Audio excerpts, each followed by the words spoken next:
এটা কি কোনো ফাইজলামি? সন্ত্রাসীপনা করছে। নির্বাচন ঘনিয়ে এলে প্রার্থী ও তাদের উদ্যোগকে কেন্দ্র করে তর্ক বিতর্ক নতুন নয়। ঢাকা ৮ আসনের প্রার্থী শরীফ ওসমান হাদীর সাম্প্রতিক ঘোষণা ৫,০০০ শিক্ষার্থীকে বিনামূল্যে ইংরেজি শিক্ষা প্রদান সামাজিক মাধ্যমে যেমন প্রশংসা কুড়িয়েছে, তেমনি সমালোচনারও ঝড় তুলেছে।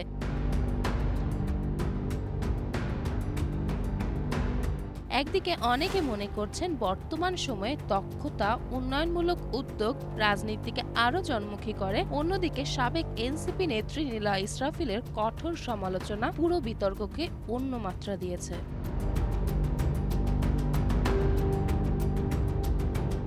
নীলা তার ভেরিফাইড পেজে হাদীর বক্তব্যের ভাষা ও আচরণ নিয়ে প্রশ্ন তুলে দাবি করেন, যার কথা বলারই ধরন অশালীন, তিনি কিভাবে শিক্ষকতা বা জনসেবা করবেন। তার মতে, রাজনীতিতে নৈতিকতার সংকট তখনই বিস্তার লাভ করে যখন ব্যক্তিগত আচরণকে উপেক্ষা করে ক্ষমতার স্বপ্ন দেখানো হয়। এসব বক্তব্য ঘিরে সামাজিক যোগাযোগ মাধ্যমে নতুন করে প্রশ্ন উঠছে, একজন নেতার যোগ্যতার প্রধান মানদণ্ড কি তার উন্নয়নমূলক পরিকল্পনা নাকি ব্যক্তিগত চরিত্র ও ভাষাশৈলী?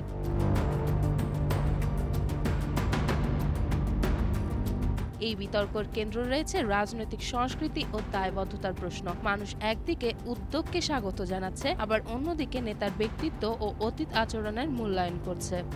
যেমন ফারিয়া, জনকণ্ঠ।